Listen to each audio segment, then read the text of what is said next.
বিশ্বাসে মেলে বস্তু, তর্কে বহুদূর। লোকমুখে শোনা এই প্রবাদ যেন এই মানুষের জীবনে হয়ে উঠেছে বাস্তব এক গল্প। বিশ্বাস আর প্রতিজ্ঞা, এই দুইয়ের টানেই কাটিয়ে দিয়েছেন জীবনের দীর্ঘ সময় শুধু একটি অপেক্ষায়, এক প্রতিজ্ঞা। আর সেই প্রতিজ্ঞা ঘিরে টানা 17 বছরের এক ব্যতিক্রমী জীবনযাপন। প্রিয় রাজনৈতিক দল রাষ্ট্রীয় ক্ষমতায় না আসা পর্যন্ত ভাত স্পর্শ করবেন না, এমন শপথ নিয়েই পথ চলা শুরু করেছিলেন কিশোরগঞ্জের কুলিয়ারচরের ইনু মিয়া।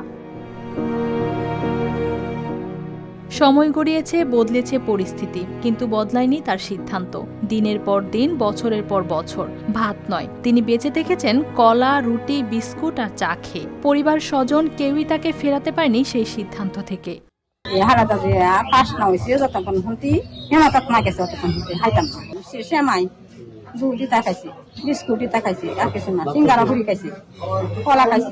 এই গল্পের শুরুও ছিল এক বেদনাদায়ক অভিজ্ঞতা। ভোট দিতে গিয়ে অপমানিত হয়ে ফিরে আসতে হয়েছিল তাকে। সেই ক্ষোভ, সেই আঘাত থেকে জন্ম নেয় এই প্রতিজ্ঞা, যতদিন না প্রিয় দল ক্ষমতায় আসে ততদিন ভাত নয়।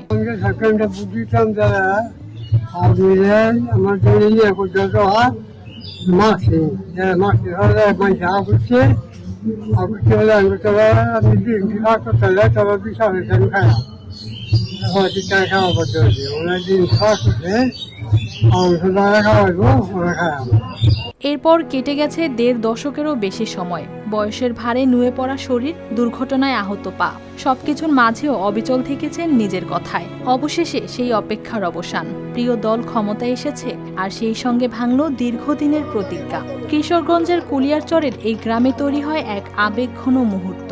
সেখানে উপস্থিত হয়ে স্থানীয় জনপ্রতিনিধি নিজ হাতে ইনু মিয়ার হাতে তুলে দেন ভাতের থালা। দীর্ঘ 17 বছর পর মুখে তোলেন সেই ভাত, হাসি মুখে, চোখে যেন তৃপ্তির ছাপ।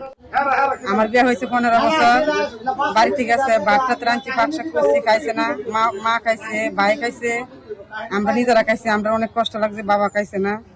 এখন সবাই মিলে আবিতি করতেছে, রান্না বাড়া হয়েছে, এখন যুগ খাতে আমরা মনের মধ্যে অনেক কষ্ট খাইছে, দুইয়া থাকতো না।